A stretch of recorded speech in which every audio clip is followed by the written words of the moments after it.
Hey, everybody, this is Nate with Rooted in Revelation podcast, where we seek to make God's revelation our foundation in all of life. And with me is actually my pastor, Pastor Jonathan Hunt is with us. And also our special guest for today is Jimmy Lee. How you doing, Jimmy? Doing good, Nate. Good. And then Jonathan, I kind of skipped you out. You can say hi as well. No problem. Hello. So, we're going to be talking about the objection that's often made to Christianity about it causing more issues and doing more harm to the community, or just in religion in general. Throws a lot of wrenches supposedly at Christianity. So Jimmy, with that being said, maybe you could just give a little brief who you are, what you do. I know you've been on twice, but just for maybe possible new listeners, maybe you can tell a little bit about yourself. Yeah, I'm Jimmy Lee. So myself, I'm a pastor, just in the States, but my passion has always been not only shepherd the small church that I'm with, also as well, I guess my passion is just with evangelizing, witnessing, and also discipling people with theology and even Christian living. So just a whole robust, hopefully, application of biblical worldview, but not just the intellectual part, but just the Christian living or the the piety driven by right theology. So that's my passion. Been pastoring about probably for 11 years full time. So yeah, it's just my passion with that. Great. So Jimmy, so how do you want to introduce the topic at hand, and how do you want to kind of move into it, and we'll see where it goes. Yeah, I thought tonight will be, or today will be a good topic is about, and I think this is one that we'll probably face more and more, is about the issue about more of an apologetics theme or defense of the faith theme, about where people bring up the objection that religion causes problems, I thought this would be timely because last week I actually met with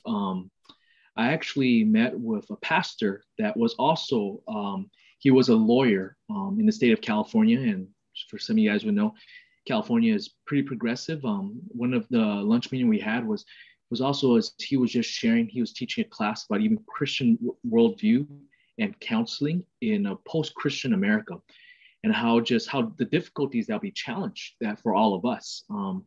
And as a result of that discussion, even beforehand, I think all of us, we kind of feel, maybe we go on social media, we hear the headlines. It seems like our world seems to have gone crazy. And it seems like everything post 2020, including this year, everything just kind of, the world has lost its moral compass, or people are just living out its conclusion or taking it to its logical conclusion, unbelief. So I thought in light of this, this might be a timely topic. One of the other reasons why I want to cover this about even people bringing up religious objection towards Christianity by saying religion causes problem is there is a trajectory. I don't want to be that it's just anecdotal or just we've seen on social media. It seems that there is over time in survey of Americans, people have over time lost respect for religious institution in general. I'm just going to mention real quick. There's a study from the Gallup poll. Again, for us as our Christian theology, we're never based upon polling. It's not theology by social sciences, but nevertheless, I think it kind of shows where things are at. According to Gallup poll, in 1975, 68% of Americans had a great deal of confidence with church or organized religion. But by the time we get to 2002, this has reached a low of even 36%. And I imagine even just, I think it's not just only religious institutions such as churches, but I think if you look at just anything 2020, I think there seems to be a suspicion of every institution, from family structure or God's way of family structure to even the state and everything else, an institution like law enforcement and parenting and all these things. I think we're hitting this interesting dilemma of all of that. Nevertheless, I think we should not be surprised that in the age where there is a culture of suspicion of anything that's institutional, if we believe in the church, people could, no matter how much we say, oh, we're an organic church, we're a lively, spirit-filled church, I think the world will still interpret it according to their grid and their worldview and see that, okay, you're still in some sense an organized religion, and will bring up even the objection that religion causes problem, religion causes harm, therefore I would not be a Christian. So I think that is a relevant theme. I don't know, Nate or John, if you guys have anything to add about the relevance, at least with this objection or this thesis that is brought up. Go ahead, John. Do you find that this is merely a logical fallacy that they haven't thought through? Or do you think it is more perspective of those who disagree with me? I don't have religion, and therefore it is the fault of those who do have religion. So that if it was, it's not necessarily attacking a particular religion, just anything that disagrees with my worldview. Yeah, I think Pastor John, you asked a really good question. I think it's probably a combination of both. I don't think necessarily it's mutually exclusive, where it's the idea that because we disagree, therefore people would see the other side as the worst possible interpretation, that they're capable of evil. And also, yes, it is also hopefully as we go over this, I also think, yeah, it is a logical fallacy also as well. Even I think when we, for lack of a better term, deconstruct this objection by thinking a bit further. And again, what I mean by deconstruction, I need to be careful. I mean, in a presuppositional critique, I'm not trying to bring no critical theory of that sort. But even as we think about this a little bit more, I think we would see, yeah, it is fallacious. Even if we use that same kind of argumentation and reasoning process in other spheres of life, then we see for what it is. Like, oh yeah, it is a big logical fallacy or fallacies that's being committed there. So yes, to both of those, Pastor John. Yeah, I would agree too. Like, it definitely seems there's been a big shift. I mean, I don't ever want to act like sin's never been heaping chaos and havoc upon cultures and times and places all throughout the history of the church. But specifically in this time, it's just an attitude of people wanting to be autonomous and create their own worldview, create their own system of ethics, their own system of belief and reason. And they're automatically just going to discount anything that doesn't go along with their agenda. I was recently watching Doug Wilson. I think he gave some lectures or something at some university, and they're doing a Q&A, and the hostility to Doug Wilson and his patients to just try to be, reasonable and talk about the gospel and talk about why homosexuality is a sin and all these things. I mean, people in the back are screaming at him, and it's just incredible. And the lack of reasoning I saw throughout that Q&A, it's amazing that people, they go up and they ask their question. They think they're like stomping Doug Wilson with some objection, but and everyone claps and applauds, but they're all boasting in complete ignorance and arrogance. And it's just a sad reality that people, it's not even about being reasonable. It's not even about being logical anymore. It's just, this is what I think. And if anyone contradicts what I think and feel, therefore they're definitely wrong and evil, because you're not allowing me to enjoy and have what I want in my life. You know what I mean? And people are just, I think, a lot more outspoken about that now than as before. Maybe people just kind of kept it inside. They didn't, there's still a sense of having good manners, or at least external good morality, but that's some things that come to mind on my perspective. Yeah. I would also say, when I was at the University of Wisconsin many years ago, that they would often bring up not just the Crusades to prove the point that you're bringing up, but historically, when you begin backing things up, I mean, most people were not atheists, and therefore they're very religious in some aspect, and whole nations went to war over this. And those who did fight, even whether it was with the Crusades or with of Islam, even during the Reformation, it seems like because everyone was religious, they could point and say, well, see, they were religious ipso facto. It must be therefore the result of religion, since they were fighting. And even with some sort of religious belief that Hitler may have had, right? all sorts of things that people connect the two.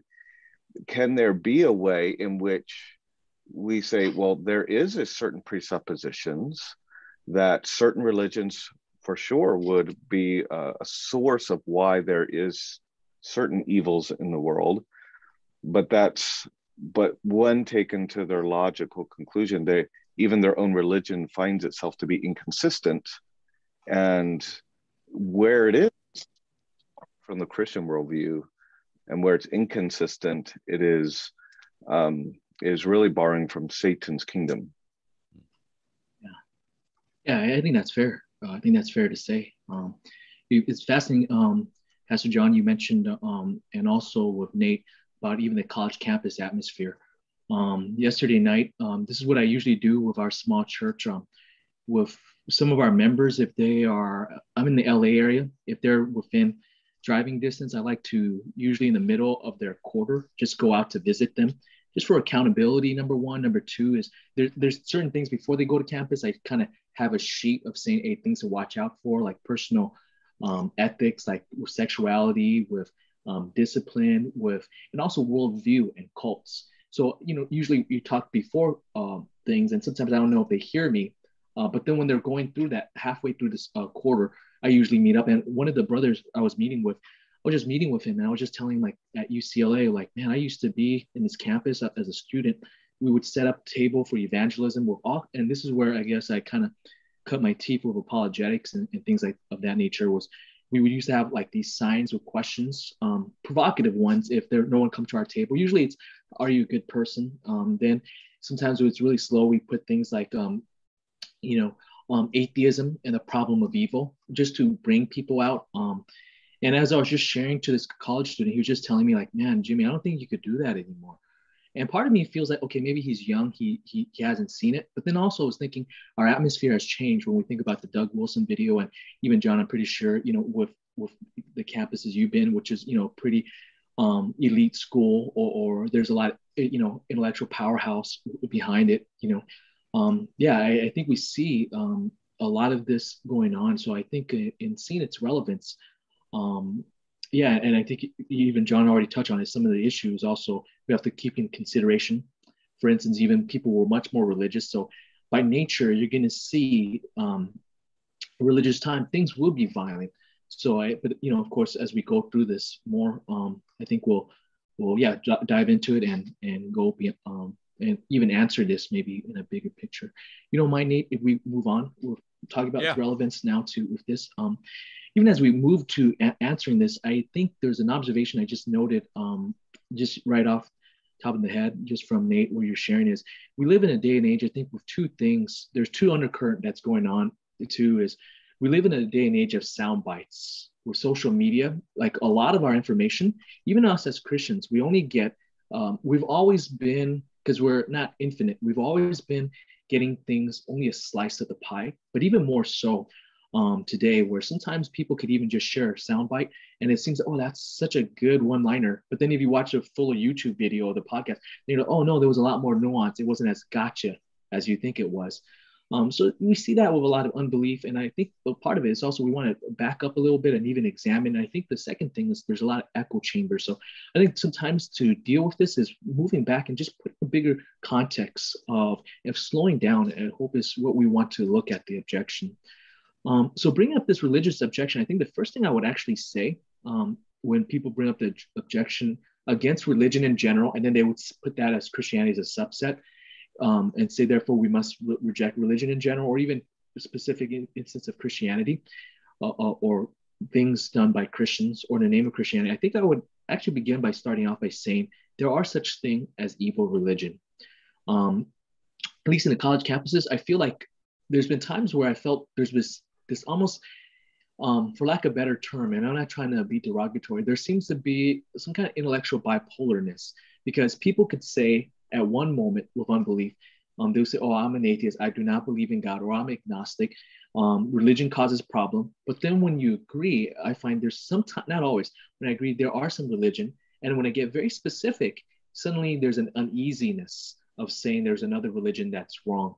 But I think I would begin by saying also there are such thing as evil religion. And usually how I kind of go to that discussion, I would actually begin probably oftentimes by saying, hey, you and I maybe agree that there are extremists in every group of the major faiths. For instance, radical Islam or radical or other different cults. And I think when I preface that would also say, like, let's not talk about whether or not they represent faithfully the fundamentals of each of the major religions, but definitely for sure we can say whether we talk about the discussion about its consistency to its general orthodoxy.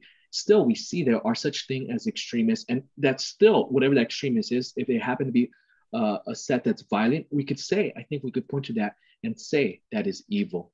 I think we'll later on go down as we go down later on. We'll talk about even this discussion presupposes morality, presupposes ethics, which then we have to ask the question, which worldview makes sense of that? But I think for starters, we definitely see that there are such things as evil religion. And I'll usually, sometimes when people bring up religious objections, I would actually ask them ahead of time, what are some examples? Then when they give some examples, the Crusades or whatever else, then I would make the point. Just because in the past, I've also noticed that sometimes, like I said, people, when they get very uncomfortable when a Christian gets into specific, then they feel maybe Christians are judgmental, you're religious too. But then I'll bring up, hey, you brought some up too. And I'm just saying there are such thing as evil religion. But then I would go on to the next point to say, just because people use religion to do evil, that does not mean all religions, and that does not mean Christianity itself must, or at least the biblical Orthodox historic Christianity must therefore be rejected. And I think there is a fallacy here that where you're looking at religions in general, and most unbelievers view, they put it as a whole set, and you're looking at a set and you're noticing there are some that are undesirable, have done evil things and causes evil, and therefore it says the whole entire thing, every faith, including the biblical faith, is therefore must be. I think there is a fallacy that is being committed here, where you're attributing the parts, or not even the parts, you're attributing some subsets to then the whole entire whole. And I would even be very specific with them. And this is where I think, as a presuppositionalist, I'm saying, hey, I'm not defending religions in general. I even want to be even more specific. I want to defend the biblical Christianity with the biblical worldview. I don't even want to defend even Christians that have this, that have fallen short of the standard, because that's part of Christian worldview. We all fall short. We have to discuss even perhaps even discussion of human nature. But here we see that we cannot contribute parts or others and then say, okay, if you group all religions together, and Christianity must therefore be rejected also as well with biblical Christianity. Any thoughts so far, or things to add with that, Nate or John? Go ahead, John. I guess a question to, if I'm putting myself in the shoes of some of my colleagues in college, a question might be, I personally could probably think of maybe one religion, and maybe it's because of ignorance that I don't know this, but where they have not one human being killed another, even outside of a government. So even within scripture, you have the Canaan conquest that I know people would, if they're familiar with the Bible, would probably bring that up and associate that with Christianity, which I would probably not argue against, to say, well, that's not us, because we would hold to the whole Bible as the Christian Bible. And so the group I was thinking of earlier was the Quakers, and maybe I just don't know the Quakers well enough, but even the Puritans, even here over in America, at times did kill, and we can argue that maybe they weren't doing the right thing, but when it comes to the Bible, that's perhaps, if I was attacking Christianity, the revealed revelation, because that's where you can't argue against. You can say, well, they weren't doing it right, or so-and-so wasn't doing it right, but a Christian's not going to disagree with the Bible. So they'll often go right for the Bible and say, well, you have the Canaan conquest, you have, you have sin, you have David killing Uriah, that would be sin, of course. I imagine you would disagree with that as a Christian. But you do have God telling a whole nation to go in and not only to make slaves, but to also to kill every man, woman, and child at times, and certain things that when we talk about extremes, whatever someone would list as an extreme, perhaps we could find a passage like that in the Bible by starting with trying to understand their presupposition that those are extremes. Is it ever wise to say, what if I was to tell you that it really, when it comes to extremes, what defines extremes is not the action, but the source of the action? Yeah, I think that's fair, John. By the way, I think with especially with non-believers that I think have really thought about this more bigger or more deeply, going for the jugular with Scripture, I think is much more compelling than just saying, "Hey, look, there's a bunch of I don't know, MAGA hat guys storming the Capitol, and therefore Christian nationalism," that kind of argument. Although I think the lower end seems to be more popular, or at least it's spreads more faster, social media, that kind of thing. But yeah, with that, I know I want to save that more towards the end with even presuppositional critique or even a whole worldview with things. Ultimately, I think even with Scripture, when we do see things like, especially the conquests, when the Hebrews go into the Promised Land, with that and with all of that, I think this is where I think it's unavoidable that discussion eventually ends up being a discussion about the foundation for ethics, because on the one hand, I know there's some that would look at certain part of Scripture and they'll make it where it's so sanitized in the way that there's no violence that has ever happened. And I think maybe we would not be fully comfortable with that too, where we say, hey, there's none of that, where there's no punishment for sin and that kind of thing. But on the other hand, I also think the best way is to look at it with the text, what it says. And there's also, I also believe that there's certain passages that seems very God's judgment. But I also think sometimes when you look at some cases and paying attention to particular details, I do think we see that God even mentioned that he would even still be sparing. And this is, I'm not even talking about this is only for Israel or Judah.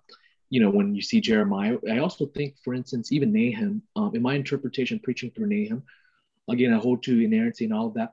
I think careful attention to that when it talks about God will judge Nineveh. I think there's even hints that he allows the people to escape, especially the last chapter. We're not talking about the leaders, but we're talking about that there are some of the people would not be wiped out, which I think is consistent with what we understand of even Assyrians, some which today still remain with us in Iraq, and most of them are cultural Christian, or at least Orthodox, Eastern Orthodox Christian, or actually they're their own Assyrian Orthodox. So I guess I'm going on a tangent. I think with those cases with the non-believers, I think for me, I would often say,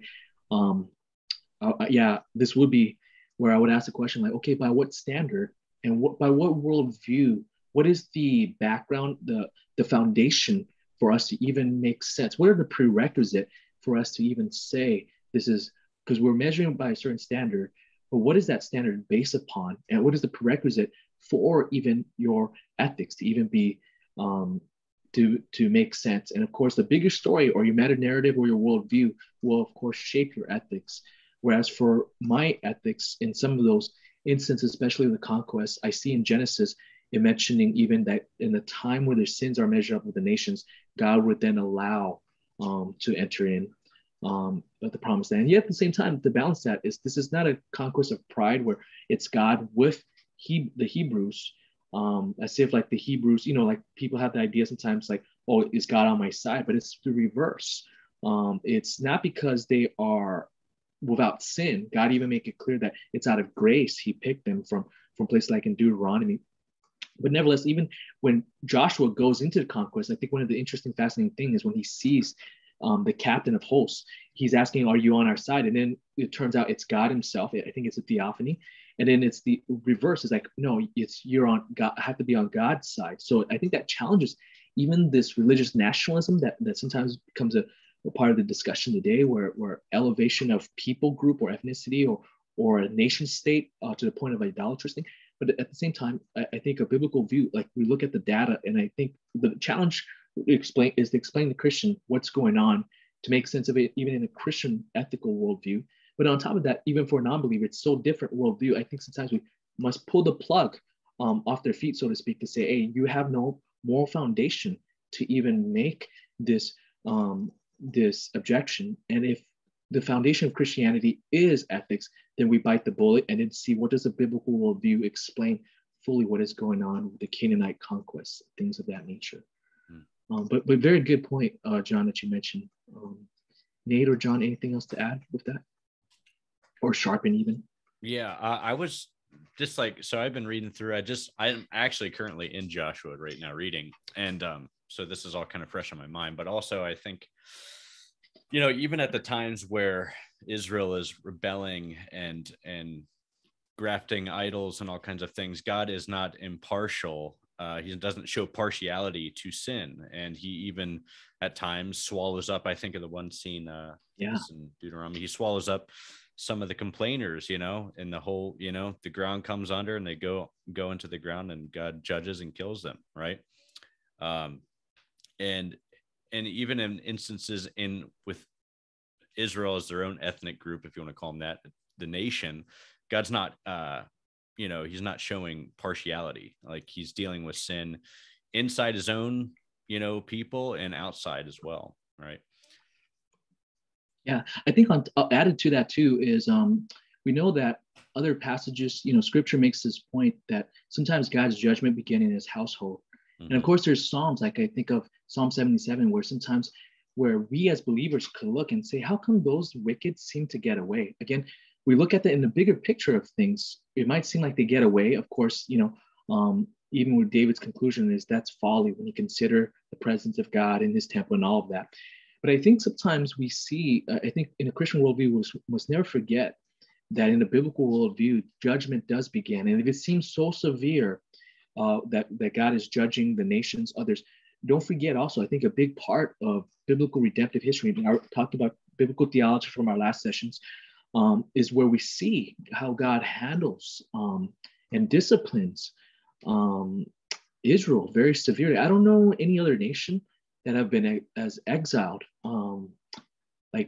as completely as Israel, and yet each time coming back by God's grace, whether with the Syrian captivity or the Babylonian exile, or later on with Caesar, with the Romans. That's how I usually teach biblical theology is ABC, the Syrian, Babylonian, and that. And even, the more recent, we don't have to talk about dispensationalism or any of that, but we see even with that theme, like God does discipline. So even with that, like, again, it's a biblical worldview ethics, but of course, with those that reject the foundation, I think we need to go and pull the plug and say, you don't even have the foundation to even construct the foundation. The analogy I like to draw is often, with artillery. When I was in the Marines, the guys are artillery. They would actually look. I was never with artillery. I was more with the infantry side of things. But they would want to put their cannons or the artillery and the howitzers in a soil that would be good, and you need a right platform. So what we're doing at even Christian Worldview Critique with that is also saying, hey, let's just say there's a ship with a cannon. We're saying, hey, don't blow it up. Your foundation, your wood is so weak, it's already sinking in light of the weight. Your ship can't handle it. But on top of it, you want to do this, you're going to blow yourself up. You're going to put so much power in a foundation that's not even strong. It's going to go right into the water, so to speak. So that's important, because we cannot even talk about what is right and wrong in any vacuum whatsoever. Is we need to also see that there's a clash of worldviews. And in clash of worldview, we don't want a Mexican standoff where it's just one, say you're right and that's it. It's even saying, let's then do an internal critique of looking, is there even consistency? Is it cogent with each one? And I would even say with the non-believers one, it is incogent and inconsistent. What are some of those things that you would say are inconsistent, Jimmy? Or what are some of them things that, I think we all kind of have this, everything we believe is like a spider web. I think Van Til used to talk about our beliefs are like a spider web. Everything's interconnected. So if we make that claim, it's based upon some other claim, and another claim and another claim. It goes all the way back to some kind of root, some kind of worldview foundation, right? So what are some of those, them assertions and claims that you would say maybe people that just want to kind of hold on to their own autonomy and decision making within their own kind of creating their own system of ethics? Yeah, for me, I find it sometimes helpful. There's more than one way, I think, going about to what's the connecting or the foundation. If it's a spider web, like where's the part you want to go to that and snipe at it or cut it off? Is that I often would say like, hey, in the beginning or once upon a time, how do you fill in the blank to the point that we got here? In the beginning, I'll ask them, and of course, the Christian worldview is in the beginning God. But also sometimes in light of lack of biblical illiteracy today, I will often say like more of a fairy tale. Once upon a time, fill in the blank. How do we get here? From the very beginning, once upon a time, and then, and sometimes to be helpful, I ask them like, if you don't believe there is a God that formed us, that shaped us, do you believe then, like, are you rejecting that we came about by intentionality, that there's an intentionality of purposeful, of us even being here, or was it come about that was there's lack of intentionality, or even, for lack of a better term, an accident? And I actually find that if there is an ethics that say that in the big world, big picture, there's no God, or even a Christian God, or even any God, then there's really no foundation to critique any ethics. Because I feel like when I was a college student, my college 1 year, all my roommates were international students. There's an analogy, there's a point with this. Day 1 year, I had roommates that are all international students. They're foreign students. And they decided to steal at UCLA the stop sign. Now, when we look at the stop sign, when I remember the first time coming into my room or opening the door, seeing our living room, there was a stop sign. I actually did not stop and look both ways and then let someone have the right of the way, because I know it was not put there by purpose, right? It was not put there by purpose. And I use that as analogies to say that we obey rules if it was put there by someone with authority. Moreover, let's just say in the atheist worldview, if everything came about by chance, I think that's almost the equivalent of a stop sign that's blown around by wind, a big hurricane, and just happened to land in front of you, land 90-degree perfect in front of you. You don't, and you happen to be in the sand and the beach. You don't just stop then if it became all by non-intentionality. It was all by accident. It was all by randomness. You don't stop and actually say, oh, I'm going to look both ways, because the source of the origin of this undermines even the law of nature, even though it says STOP, everything is all by coincidence and by chance. So I'm bringing that is to say that if that's the worldview, that's the case, then you, in essence, basically provide your own asset to destroy and deconstruct even your foundation for even ethical critiques of religion and Christianity. I think that's important to point that out with that. If I could just go on real quick, I know I didn't want to begin by talking about all the worldview up front, but I think the nature of this is unavoidable. Hence, we talked about even John bringing this up. The more better constructed criticism. I just want to mention a real quick point too, because I do find, as even as intellectual, I don't know if you guys could speak to this too. Like, as much as there's so much fine tuning of like really better constructed unbelief argument, most of the time the person we deal with day to day, it's not as rationally robust as it can be. And I hear this often, even with those that are that I think should know better, is the objection of even hypocrisy, also as well, even religious hypocrisies and things of that nature. And I think for me, I actually think that might actually not even be a good argument from religious to object to religion or Christianity, because there's hypocrisy and doing the very opposite. Instead of giving life, we are taking life, murdering crusades or whatever, things of that nature. I actually think when you take a step back, that form of argument is also inconsistent, because if we apply that kind of argument to every sphere, I think we end up being in a big world of problems. For instance, one of the things I notice is there are, maybe this is more controversial today, right? Like, there are bad officers, but then police officers. But is that an argument to say that we should never have any officers? I know we're in a day and age of politics with that, but maybe a better argument would even be an example of there are prosecutors that actually go after perverts with kids. They go after those that are pedophiles. And one of the example of one of these lawyer that's famous that I saw in the news a few years back was a guy named Patrick Rock. I think he was in England, where it turned out that he himself was a guy that was committing the very same sin that he prosecuted. But no one would say, okay, look at this case. Therefore, we should never have anyone go prosecute such a horrendous form of crime. Or maybe another one is this. People would say, hey, you know what? I noticed that there are dentists. I don't know how many of you guys go to a dental office and look around and even observe, like, hey, people don't have good teeth that are there. Or sometimes even people would say, you know what? There's even dentists with even bad teeth. There was a friend that I had in college that she was dating or courting a guy that was a dentist. And I remember thinking, oh, look at his teeth. His teeth isn't all there. But does that mean, therefore, we should say hypocrisy? There's no such thing. The whole sphere of dental care or medical care, right? There's doctors out there that would prescribe things, but they might not eat as healthy and everything else. But does that mean the hypocrisy removes that whole entire sphere? I would say when you put it in these light, if this argument, other spheres, I think if you see that it is actually not a very good, in fact, it's a very fallacious argument also as well. And even when it's applied in the natural realm and also in the spiritual realm against Christianity also. Any thoughts or questions or just further refinement with that? John, you got anything? I guess a lot of what we're dealing akin to what California is over here in New York is a response to something like that, that the sin of ought not to disqualify. I mean, it's a fallacy. It's a logical fallacy, of course, when you attribute that therefore to the whole class or group. But what they would probably respond is, it's not so much that the individuals, yes, the individuals are wrong and it is a horrendous thing when some of these things happen, but it is a whole system. So they'll speak of this system, as it were, that is, they would look at as what is wrong.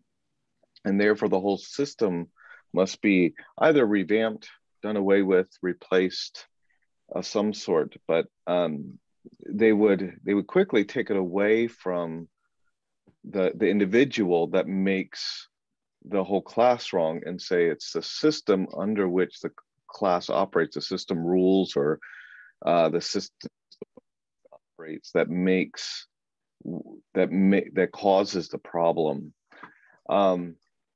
So what would be a good response for that? Yeah, I think even part of this discussion, thank you, John, for even bringing that up. I think even, bringing up the New York setting and LA, talking about dealing with real people with it instead of a caricature. I think sometimes when we deal with even those that we disagree, I think sometimes what helps me is reminding that there's something that drives the other person. And sometimes there's things there's a grain of truth. No one's ever so wrong where 100% they say is false, or in terms of human. And no one's ever so right where everyone's 100%, given our sinful nature, is always right. So I think for me, in bringing that up in terms of not just now looking at individuals that are hypocrites, but even with systems, I think even looking at this, I think the question that might even be very fruitful is sometimes it is true. There are systems that end up, even systems in the name of religion or Christianity, that have actually end up being wrong. And I think for me, I would agree. But then I think to go even further, I would even say for us as Christian, if we're going to be, number one, to be consistent, we want to be as biblical as possible. And to be biblical now in the realm of what is the relations with the institution called the church that Christ set up, and even other institutions also, as well as things such as family, things such as even with the state also as well. And I think when you look at that in the history of Christianity, throughout that, I think the church didn't reform right away. I think there was a process. I think we agree with how church history or historical theology developed, is sometimes the church has the incipient form of biblical truths as saved in scripture. But then the application of that and the exploration and the refinement of that took time. We could see the example of like the Trinity, for example. And I think there's something like that with even the church development of what is the relations of the church as an institution with others.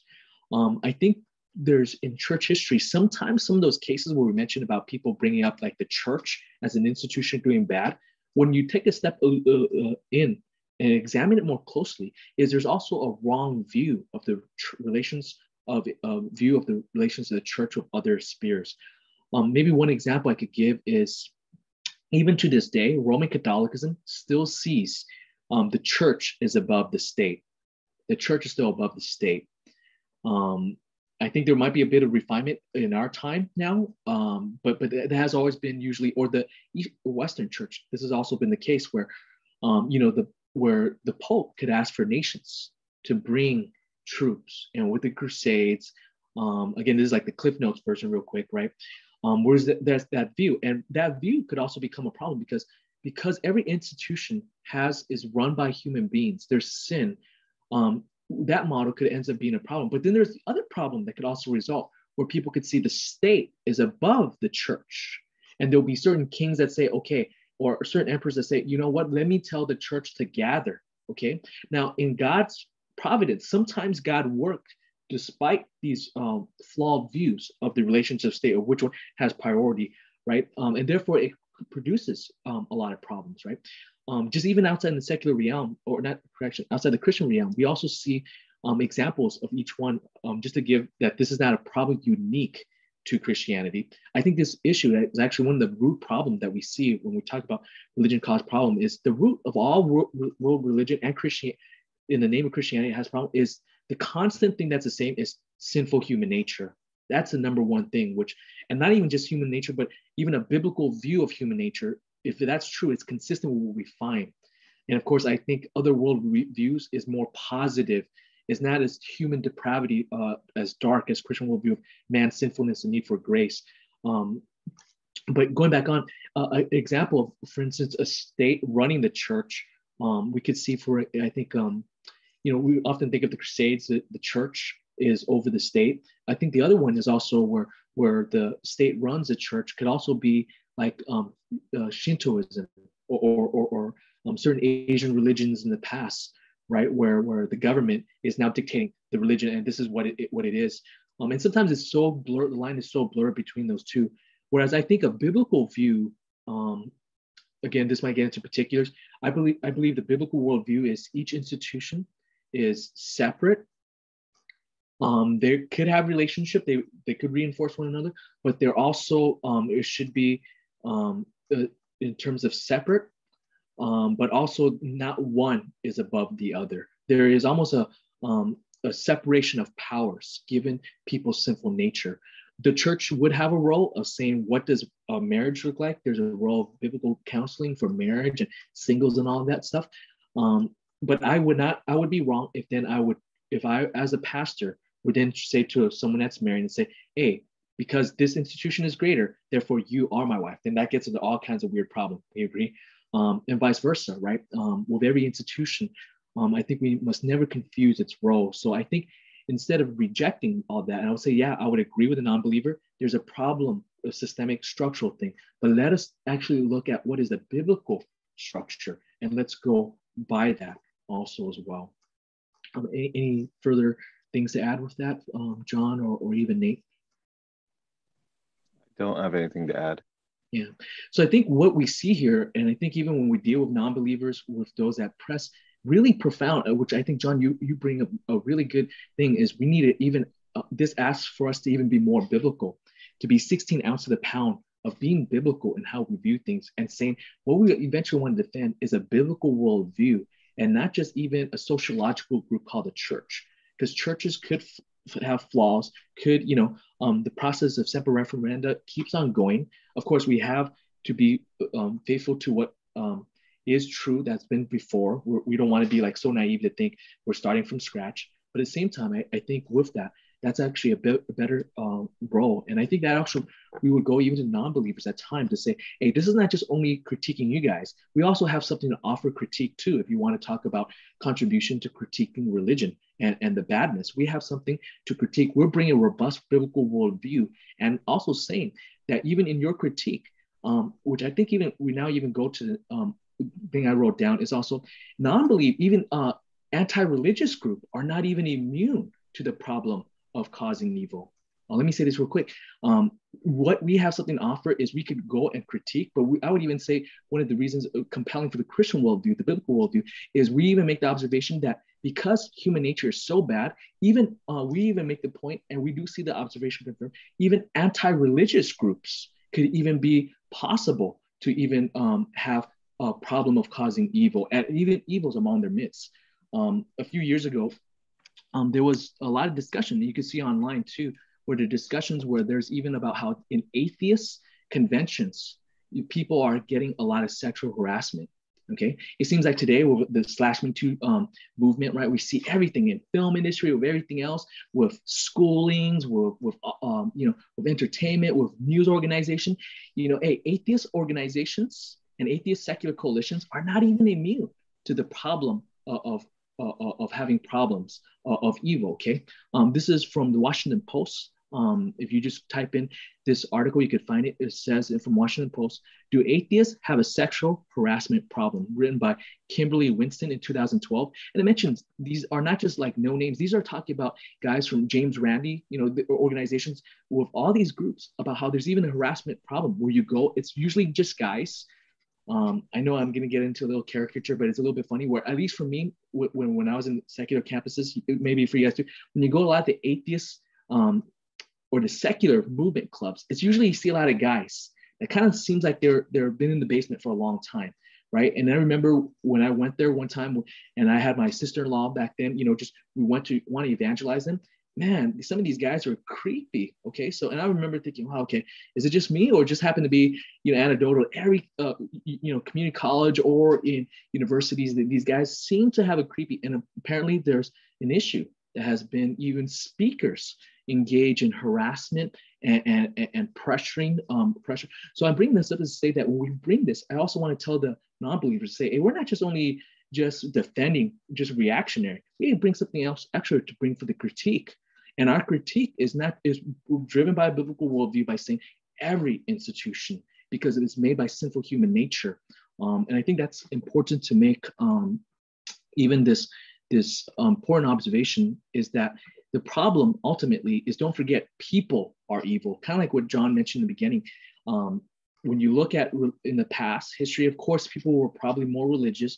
People in the West ascribe, or at least profess and confess to be Christians of some sort, of some kind of creed and denominations. And they're going to do bad things. So therefore, could we just say it happening with that correlation? I think also what we bring up, say the constant thing for all world religions and even organizations that are secular, even groups that are not even religious purpose at all, as neurodefined as worshiping God, we see that the problem that's constant is sinful human nature, which I actually think, for myself, one of probably the second reasons why I believe in Christianity is because the biblical discussion about human nature is so profound, is so realistic, that's one of the things. It is so dark in some sense, right? We teach hamartology, so dark, but it fits perfectly like a glove in this world. It's accuracy of human sinful nature with that. So I think that also shapes even our ecclesiology. I know we want to be practical too, at least for me. And accountability is whatever Presbyterian structure, whatever, I love you guys with Presbyterians, and this is a guy that leans more Reformed Baptist things. We need accountability of various kind of things because of our sinful nature, right? There's probably rooms for improvement for both of our ecclesiology, but I think that's something to say, that we know the reality of sinful human nature and even a practical accountability. Even for myself at a more practical level of even with those, I tell my church members, hey, you guys could always call me to ask, what am I doing? What do I have scheduled?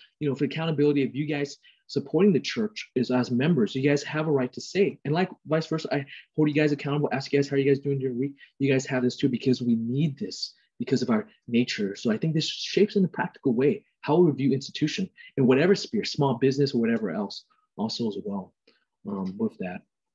Nate, anything to add, or John also, or John or Nate? I was just going to say, yeah, accountability is huge. And I mean, without it, we're so prone to self-deception, self-justification. It's definitely a necessary thing that we all need accountability for, So yeah, I definitely am with you on that. I don't know if John, you had anything else to add on that, or? Um, I guess a question would be, to kind of rehearse what we've discussed thus far, where we've come from. Someone, uh, to put it in a scenario form, someone approaches you and says, "Hey, I think that the problem of evil in this world comes down really to religion," and you're we then say, okay, so well, let's first kind of define at least somewhat of evil and description of what you're talking about, what you are calling evil, and then prove that it is not exclusive to Christianity as well, that it's really more related not to the doctrine, the teaching of that particular religion, more related to the human nature that causes sin. And of course, I'm going to agree with all that. But trying to think through the process, a thought process of those who, for example, might be at the University of Buffalo here near us, they perhaps are thinking to themselves, okay, but if we're going to make that assumption, and we still need to find, if I accept the terms of the discussion, as it were, of presupposition, which I love presuppositionalism. I love to see it worked out in my own mind better than what I currently do, and so this is part of, I think, why I'm benefiting from. But anyhow, so that person says, okay, let's dig down to presuppositions. We can't necessarily test all presuppositions. That would take way too long, but we can use some test cases, pretty quickly. Looking at, let's say, the Quran or something like that. You might say, hey, we can find where this is violent and there are contradictory or evil things going on. You can't really, if we're taking out history, because history is made up of people who are doing evil things, but we look at their source documents, as it were. We come to Christianity, I see evil. What do you say to keep a person from just right off the top writing it off without coming across or reaching their sensibilities? What I mean by that, a person who does not have a rich, reformed, robust doctrine of Scripture is going to struggle with, i.e., the Canaan conquest. You brought up Naaman, or there could be Achan and a whole bunch of other examples of where we are going to have, it does require some exegesis. It requires a biblical theology of judgment, all sorts of things that, this an in-house discussion, it's somewhat easy to have. People will stick around longer, but I would find it difficult to get people to stick around. The reason I'm bringing up the Canaan conquest too is I actually had a friend of mine who didn't just abandon the faith over the Canaan conquest. Really struggled to even get a conversation to the point of biblical theology of judgment and those sorts of discussions. Like, it's like I've moved on to trying to find some other explanation, because I started with a presupposition that to kill a child is wrong. So with that as a presupposition, I see that it's wrong. I'm moving on. Like, I'm not sticking around to do this. So what have you found a way in which to get a discussion going that has them sticking around a little bit longer? Yeah, that's a very good one. I think asking that, man, we need to think a lot about this too, because in the end of the day, it's not just an intellectual exercise where we precept them or just show them that they're a ruin. I also want to welcome your input too, both of you guys, when I say this. I think maybe it's helpful to think of two categories or two groups of people that don't want to stick around to hear the whole explanation, like the biblical theology of judgment, the exegesis, the Hebrew, the history, the theology, the apologetics, even the philosophy, and even sometimes the analytic side of philosophy, where you're defining terms very carefully and seeing that, hey, there's a syllogism here, there's no problem of evil, that kind of thing. Like, what do we do when people stick around? I think maybe we look at two groups. I think I want to say too, there are Christians, and sometimes even in churches that teach sound doctrine, that struggle. That includes members of our church. My own sisters are Reformed or Calvinistic. They're with our church, but that doesn't mean that they don't struggle through this. And I'm bringing that up as to say, they're very open about it. Our church guys. So it's not like gossiping. I'm just bringing up an example, and I love them with that. And I think they are believers, and they struggle sometimes with certain things with that. That's one group. I guess I'm going to mention two groups first, and then there's a total non-believer, the University of Buffalo students, right, or the college students, or even sometimes not even just the undergrad students, like even the graduate students that have they're a little bit older. They've pondered about this, and then we encounter them, right? We encounter them, and then we're trying to do our thing, and then they've heard even sometimes even some Christian response, and they didn't find even it adequate, maybe from groups that were not as biblical, or maybe they are biblical, but they weren't able to articulate in a way that they find winsome, or there's still challenges for whatever reason. Okay, I think first with the non-believing groups first too, even when I set up those evangelistic tables, sometimes witnessing the strangers, that's the easier answer, right? Because you don't see them again. But at the same time, when I go out there, I do want to really make every conversation count.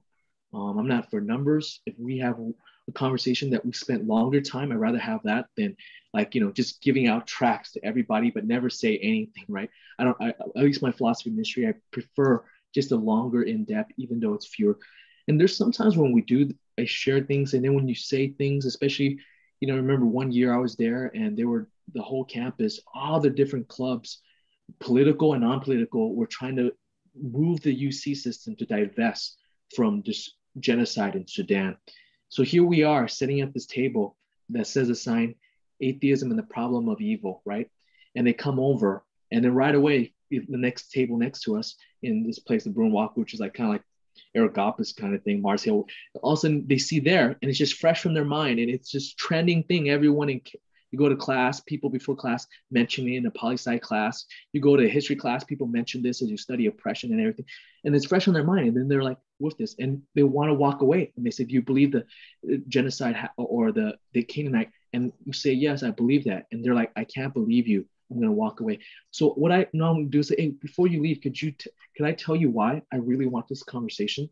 Could I tell you why up front? What is my agenda? And this is what I usually do. I really look into their eyes as deep as possible and tell them the reason why I want to tell all this is because I believe people are all, it's probably a bad news than what you think. I believe it's not just even deaths. I believe there's even hell. And I even believe that you might even be on the road to hell. But can I tell you the reason why I tell you this is because I feel like, and this is more from Ray Comfort, so I'm stealing this from Ray Comfort, is I believe that you and I, no matter how long we live, it could be for 5 minutes, or it could be 100 years, but 100 years is like 5 minutes compared to eternity.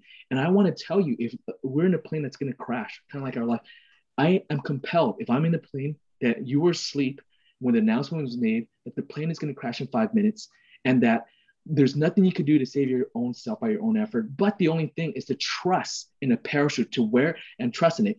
And even that does not mean your whole flight or your whole life will be wonderful at this point, but you will be saved from sure destruction. You will probably think it'll be loving of me to wake you up, even though it's going to ruin your whole expectation. You might be flying to the Bahamas expecting a honeymoon, and I'm going to crash this whole thing with a bad news. But if I love you, if I'm even just a sheer human being of decency, I would want to tell you the truth and how you could be saved. And this is what drives me to want this conversation, is because I think there's so much at stake. And I think there's no way to fake compassion. Like, I think non-believers could tell through that too, whether or not you are or don't. And I feel like I just want to go over there and just tell them and just say, I want to share you this whole thing. I could explain all this, but the main purpose is because of the gospel, because I do not want you to go to hell without me telling you the gospel of how we could be saved. I'm just another dying sinner to another dying sinner preaching to you to let you know together how we could be saved. And there's been times that people have been really upset with our tables because, you know, the idea of deaths and genocide and all that is big. But I also felt at times there's been people that came back and say, hey, I know you said this, and I'll be like, I don't know who you are. You said I talked to you before, but I think in my mind, I think they're making up. Yeah, you're the airplane guy. You're the airplane guy with the story. The airplane's, oh, okay, I guess I did talk to you. Where they say, yeah, that made me actually at least consider from your perspective of what it is. So I find a lot of times using analogy very helpful because there's a nature of stories. Jesus, I think a lot of parables out of judgment, but I also think sometimes it forces people to step into our worldview, so to speak, and at least see, okay, the internal consistency, but to compel, at least for me to say this to non-believer, why I want to stick around and wrestle with you. And it might be challenging you for ourselves as Christian to hear a very well articulate objection towards Christianity with the problem of religious suffering or religious causing bad things. And I think the second one with the believers that we have at our church, this one was more tricky because they're going to be around. And sometimes they feel like they know the cards you're going to play already. They're going to bring up, I don't know, you know, the problem of God's, or you're going to bring up the doctrine of God's sovereignty. You're going to bring up precept and the foundation. So I feel a lot of those also as well. I just continuously love them and just say, hey, this is important. But also, don't forget the main thing. If you say you believe in the gospel, don't forget, you know, as you work through these things, don't forget that we're not just doing this academically. You don't want me to do this academically, just only for sheer head knowledge as teaching this. I also don't want you also as well. If you know what you do know is the gospel, don't forget in the midst of all of this, if you really are moved with compassion of suffering and others, at the same time, you know, God has also made a way to deal with the greatest suffering of all is through the gospel.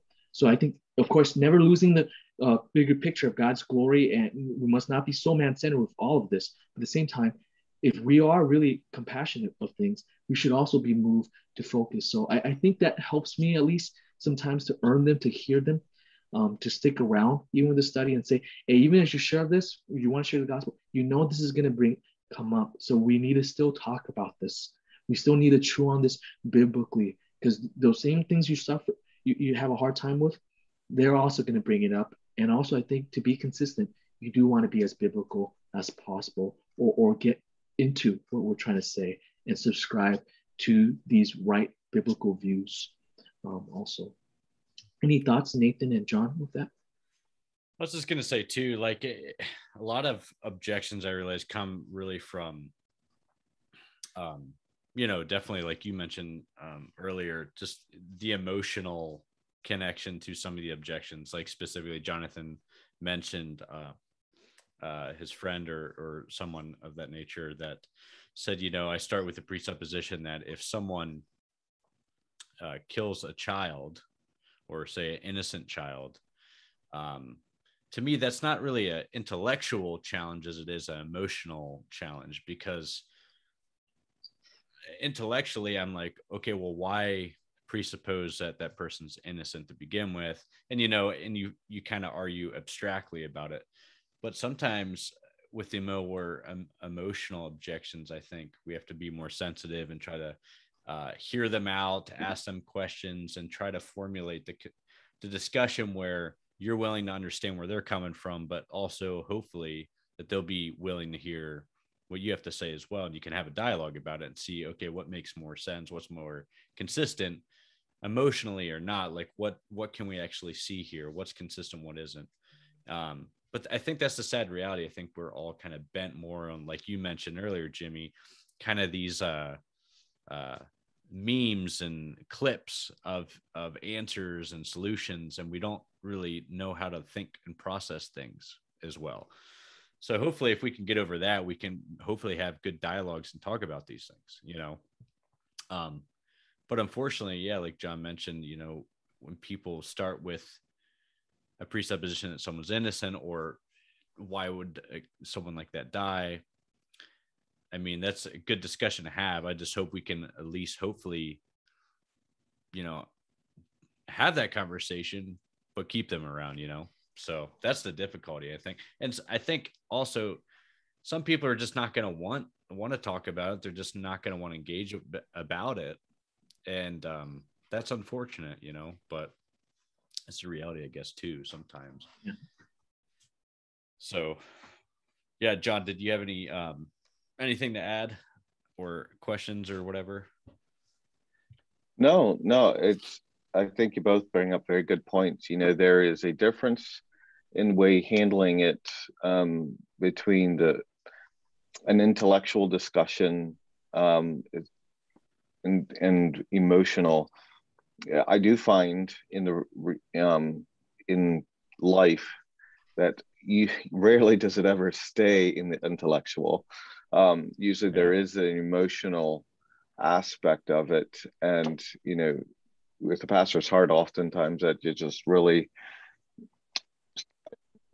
minister to even their emotions and their heart, and striving to say, okay, well, I really appreciate your passion for the unborn, the infants. You know, I really appreciate your passion for not wanting to see people killed. Believe it or not, I think that you and I have a lot more in common than we do, but I would like to show you why I hold to that, and why, you know, the difference, and why yours is inconsistent. Yeah. I said, but it will take some time, because I also know that there are going to be these passages you bring up, or these ideas that you bring up about the Canaan conquest or whatever it might be. I would actually love to sit down and hear you explain the passage from your point of view. The reason I word it like that, rather than saying, you know, like an accusatory question, have you ever even read that passage? You know, I used to say stuff like that, and it's just be very defensive. But, you know, by saying, I'd like you to sit down and explain that to me, what that invites them to do is they read it, then they come and they're willing to discuss things. And I find a bit more openness to it. And those who are emotional, generally you have to move a little bit slower through the arguments to show that their presuppositions are inconsistent, lead to inconsistency, and that we have presuppositions. Frankly, when you get to the Canaan conquest, if you would just back up a little bit and in the passage, and you're going to find God gives a reason why. It's not just a senseless genocide. I think you know, we're talking about the emotional part. You know, originally I began this, I had like statistics with even like the top 10 most murderous regime and stuff like that. It is definitely, having you, John, on board is helpful too. Like it is, in the end, if it's more helpful for all the viewers and listeners, is it is we need to have a pastoral dimension. You know, even the pastoral wisdom you mentioned. By the way, I've not arrived, so I welcome. I'm glad this is a conversation. You know, with Nate and John. You know, building from that too, is I think there's also the same issue is also an emotional one, even with non-religious group and their evil also as well. With my ministry, there are times I do travel in different parts of the world where there are a lot of histories of atrocities by secular secular governments also as well, where the country is not, you know, by history never was religious of various pagan form, but because this government holds to a certain denomination of secularism.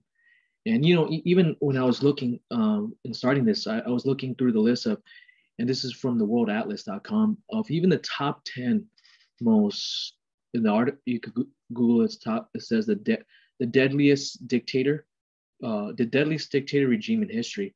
I was looking at this, 4 of them is clearly very ideologically atheistic. The number 1 was, an estimated victim was actually Mao. Mao with communist China, with 47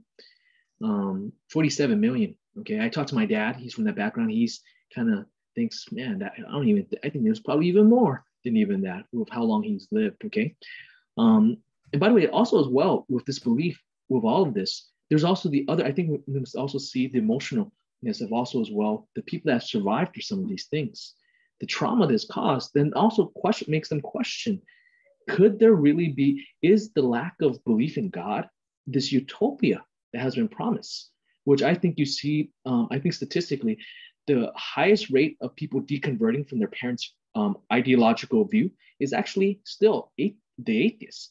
Most atheists, when they have kids, the next generation are not going to hold, they might not hold to Orthodox Christianity. They might hold to some kind of, occultic things or whatever, but the deconversion rate of leaving the consistent ideological view of their parents is the highest among those that are parents that are atheists. Okay. And I've seen that even also as well, where even when I went to certain East Asian countries to teach, where a lot of the testimonies where people saying that, and these are some of the countries leading intellectuals, gone to the best of schools where they're so good, where the government even sends them full paid to go to even Western schools here in some of the most prestigious PhD programs. And their struggle was to say, how could it be that there's no meaning? How do we explain this atrocity that we say? We've heard so much criticism. I guess I'm trying to bring this up is to even have the other perspective, another voice we perhaps don't hear often of even those from the various government. And one of the other secular dictators with a secular ideology of form of government is also that I saw was also the Khmer Rouge with Cambodia. If you know anything about the history from 1975 to 1979, in a period of just 4 years with this Marxist hardcore atheist form, they wiped out a third of their country. According to the World Atlas, there was 2 million people. There was 1 year I went with to train Reformed Baptist pastors there, or more like Calvinistic pastors training program. And when I was there, it was just when they took me to the killing fields to see where it happened. It's one thing to hear about. I just want to bring this up and say the emotional part. It's not just one way. Oftentimes we think it's just one way, but it also goes the other way too. And to go over there, I mean, I remember preaching, and it just forced myself culturally to be aware. Like I was preaching, giving the example of 9/11, and most of the guys were not moved. Then I realized I was speaking to the wrong. I was so unaware of my Americanness.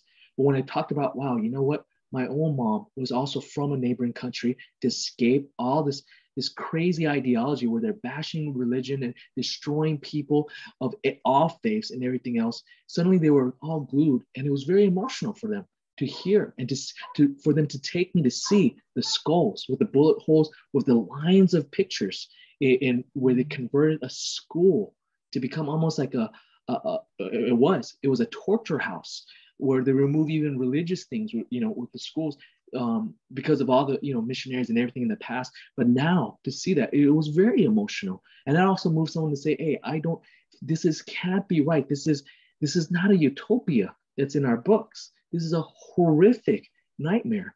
Also, as well, and just a personal experience, my own dad also grew up in a secular country, was he would say brainwashed with this ideology. But as we came over, one of the things I would always evangelize to, I like what John said, the use of question is very important. I just asked, Dad, do you think this is it? That those guys do this, we'll all get away. Do you think there's something in our human nature we're okay with? And is this a real evil? Is this a real, we agree, but do you think in the end, this is nothing more than you're just a fizzing soda cannon? I'm so fizzing soda. You happen to feel this way. Are we nothing? Those people that died, and my own side of the family, my dad gets so emotional. He was one of the guys that kept it quiet for many years, and then to bring it up, like, wow, we have family members that disappeared from these education camp with the secular ideology. And I asked, is our relatives nothing more than a biological carbon bag, and that's it? Or is there something more in our view of human nature? I would say the Christian worldview is more consistent. Again, doing all this, John made a good point. We have to be very sensitive, even in using these illustrations of reductio absurdum. But I think there was a place to prayerfully bring that up and to bring the challenge of the worldview of saying, we both agreed it's bad, but what is the explanation of the bigger narrative and belief system to explain the awfulness of all of that? I think that's very important. Anything else to add, Nathan and John?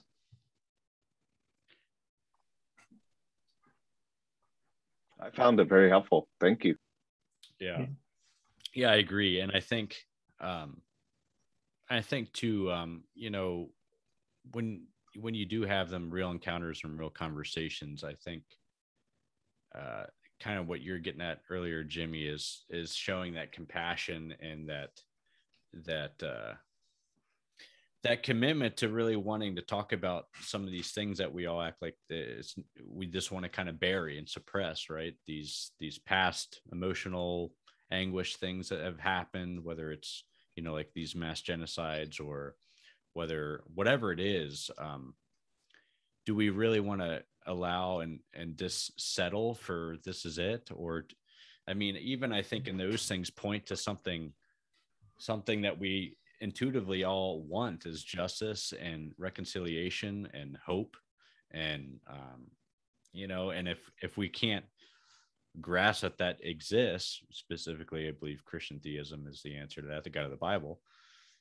How should, you know, how do we best equip ourselves to handle that in the differing kind of people, right? Like you mentioned over at, you know, you mentioned how emotional it is, and then you talking with your dad and all that. I think that's really huge, is how do we lovingly talk about these things with people that show that we're not just trying to win an argument, or we're not just trying to show someone out to be a fool and be the next soundbite, or, you know what I mean? I think in our culture, we do a lot better of a job not to just think everything's a meme, and actually realize that we should encounter and talk with people through these things in a real way that's showing that we actually love them. I think a lot of people, even unfortunately, a lot of Christian people, including myself at time, I'll admit, is we're more concerned about being right, or we're more concerned about winning an argument rather than, you know, being more sensitive to actually engage the heart and talk about these things. And and us in a Reform camp, I think everything at times can be very objective, and,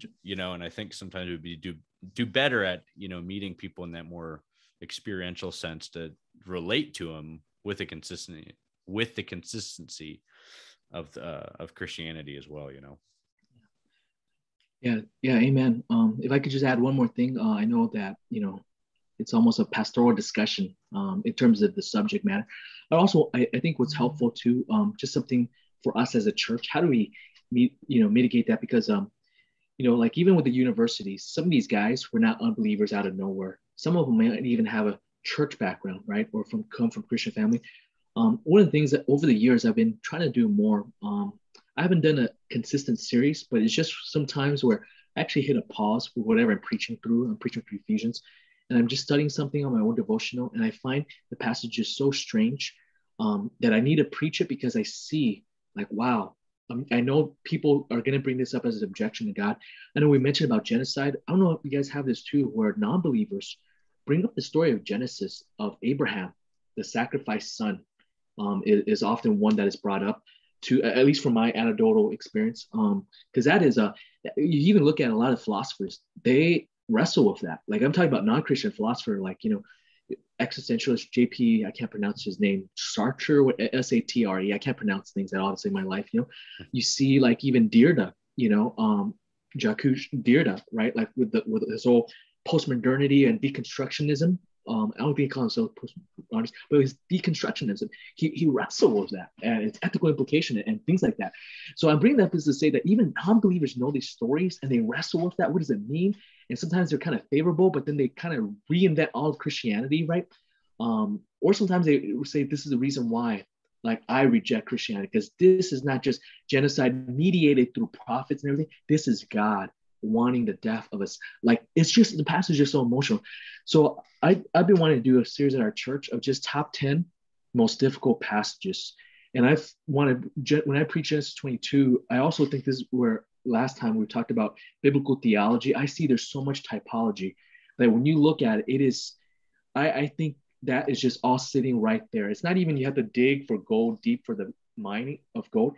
I think there's so many. I mean, even the passage Genesis 22 says, "This is my, take your son, your only son, or your begotten son, your the son whom you love." I think those are echoes. When John 3:16 come around, I actually think the antecedent theology, what comes before, that makes us appreciate even the language of John 3:16. God's son that he loves, right? It comes from that. And you see, even with that, he's carrying wood. There's all these things. I think when I preach for that, it seems like most of the congregation are really minister, where there's sometimes they come over and say, I thought about that before. Or sometimes I heard a non-believer, or that caused me stumbling. And the other one for me is even Genesis 38. with that weird episode of Tamar, right? And they're struggling, like, what is that even in the Bible? Sometimes the struggle is not even just, okay, I know they're fallen human beings, but why is that in the Bible? And what does it have to do with anything? And then the redemptive historical preaching, I think it's, and contextual and biblical theology, I think is so important to see what is going on, and even to see in the midst of all this, God's grace. I think of even the other one, even the story in Judges 19. Do you remember that weird episode where there's that where there is the Levite with his concubine / his wife, right? And then she gets taken advantage by a group of men that basically raped her. And this guy's like, and you're thinking, what's going on here? I actually think that's a contrast of a foil of Christ because of where the location, where he's from, with Bethlehem. And of course, the next book over, the Judges, is when you think about it, God is sometimes making a detour to tell these stories. And if there's one thing sometimes I tell our members to say, God knows these stories are strange, but there's rich dividend to pay attention to details. I actually think you would never appreciate the story, for instance, of Ruth, unless you understand canonically, Ruth is right next to the book of Judges. Why in the book of Judges, if there's 21 chapters, 19 of it is devoted to Judges, and then in this, or 18 of it, and then why in the story, this is a Levite with no judges. It's to show man is so sinful. But then when you see Ruth, the next book over, Ruth chapter 1, verse 1 talks about this. Ruth took place in the book of Judges. And therefore you see Boaz, a no-name guy, is a contrast, right? Is a contrast to the Judges. In a time where everyone was doing right in their own life, here was Boaz, a man who took care of not just a woman he loves, but even a stranger. And it was happening in Bethlehem. And of course, that's eventually to build up the greatest typology of all, of Christ, who didn't come just to save someone who was a Gentile. He came to save his enemies, who would even crucify, who want to even see him killed and blaspheme him, an enemy. While we're yet enemies, he saves us. So I think this is really important, that the biblical theology is not just enough to show messianic prophecy. I think it ministers to us when we see Christ is going to be the comfort. It's not just only a syllogism of that. I think that's so important. When we look, for instance, even Genesis 38, right, with that weird story of Tamar. The next chapter is Genesis 39. It's that interesting story of Joseph running away from Potiphar. So you appreciate Joseph a little bit more, facing temptation and running away from it. If you look at Genesis 38 with Judah, unable to face temptation, lack of self-control, right? And taking advantage, with a sexual drive, right? To even, not even like he's committing the same sin like his father, never looking at who he's sleeping with, right? And you see the fallenness of human nature, and that we want that. So that when you look at Joseph, you're like, wow, here's a man that faced temptation. Unlike the other patriarchs, he ran away. But you know what? There's someone else that's even greater than him, who did not run away from temptation, who spent 40 days and faced it down and did not sin. That's Jesus Christ. So I think when we look at these big passages, we must realize we got to be expositional preachers, and we got to not just only look at it just to barely resolve it, that there's no tension, but I think if we go deeper to punch through to Christ, I think that's even more powerful also as well. I'm a weak guy. When I was in the Marines, the way one of the martial art guys taught me was, when you punch somebody, don't just think about hitting their skin. Think about going through. There's a point of my analogy, is not to be combative, is to think about making. You ever have this when you walk into something, there's a wall, and if you're thinking there's nothing at all, it hurts more than if you think it's just there and you barely bumped a little bit. When you purposely go deeper, you're more powerful. Same thing when we look at these passages. I hope we will never lose a Christ-centered apologetics, a doxological apologetics, that when we look at this is not just an opportunity to barely explain and hopefully that person is okay and accept it at their par of reason. We want to preach better. We want to go to the glory of Christ. And it's Christ that's going to actually minister to them with these difficult passages also as well. I think I end up preaching. Sorry, I have a preacher's mouth. Anything else? I'm sitting there saying hallelujah. Amen. Amen. Praise God. That was great, Jimmy. We're not opposed to preaching. That was really good. I don't even know what to add. Maybe you want to transition or whatever, say something new, because I don't want to even say anything after that. Yeah. Yeah. By the way, I think my time is probably a little bit up right now. I think maybe this is a good place. What do you guys think? Or good place for me to end, to keep my mouth shut, and for you guys to end on a note with that. Well, thank you, Jimmy. I would say that this has been really helpful and I think really encouraging, especially both of you guys bringing a pastoral heart behind this. I think super helpful, even for someone like me, just a layperson in the church, to understand how do we better. It makes it exciting to want to get in the word, and makes it exciting to want to dig deeper and figure these things out and see the connections to Christ from all the Old Testament. I think these things are super helpful and can be, you're mentioning, a lot of times we just want to give proof text to people, but how about giving a deeper, kind of like people talk about the hermeneutical spiral, like how do we dig deeper? How do we better understand these things that we can communicate them more powerfully and effectively, instead of just being like, well, yeah, right here's a verse, boom, bomb, figure it out. Instead, actually being able to meet someone where they are, walk them through the text, help encourage them, and help them see the bigger meta narrative of Scripture, I think is super helpful. John, I don't know if you had anything to add before we close it out, the recording, but I do appreciate it, and a good conversation. I feel like I probably hogged a little bit more time than what I ought to in some of my questions, but really do appreciate the answers. Good stuff. Jimmy, did you have any closing thoughts before we close it out? Yeah. By the way, I appreciate this conversation. I didn't feel, John, you had a question. I think you, I guess, press this to even be more. The objection that people bring is a lot more challenging than originally what I wrote down. Of, at least for me, I was just thinking more of, I don't know, for lack of a better term, the village atheist that sometimes we deal with. So I think that's helpful, John. I appreciate even you being pastoral and your input. Nate, I also just want to, before closing, is just also saying thank you for bringing me to the show and even this discussion, just to flesh out even my own thoughts.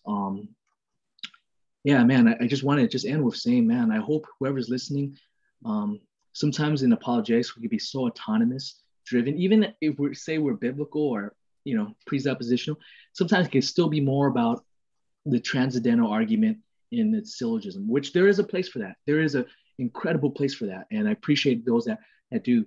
But I think we must never forget that, man, why we do what we do is we want Christ and his presence. One of the beauty, I think, of why I'm a presuppositionalist is sometimes people think of it as just only asking the question by what standard, but I see actually is, for me, is worship. It's a doxological apologetics, because I feel this is where we bring everything that we know, biblical theology, systematic theology, philosophical theology or philosophy. We bring in our apologetics, we bring in exegesis, but we also bring in biblical theology, and all of this, and also pastoral theology, with all of this to bring to bear, to see how it beautifully fits together. To me, is one of the most compelling reasons why I'm a Christian also as well, that all these are different dimensions in John Frank's sense, perspective in that sense, not like subjectivism perspective, but different dimensions of various things. And it's such a thing that I think the Christian worldview, when we tell people it fits, I hope we realize it's not just a carbon copy, two-dimensional. I think it fits together like a diamond with different facets and beauty and glory. And this is one of the reasons why I think when we talk about the problem of evil and religious suffering, we should not just look at its own, but looking at its greater context of all the manifold diamond folded within it that helps shape, even when looking at very specific issues and challenges and difficulty. And of course, I hope if there's anyone non-believing listening, that you trust in that beautiful Savior who came and relate with us in his suffering, in his humanity, and died for us and was resurrected to give us this hope so we could see the beauty and the glory and enjoy him forever as our purpose. And I hope and appeal, if there's any listener, that you know that why we do this is for your salvation and also for the edification of the believers also as well. Amen, brother. What a great way to close. So this is Rooted in Revelation podcast, where we seek to make God's revelation our foundation in all life. Until next time, this is with me and John and Jimmy. God bless.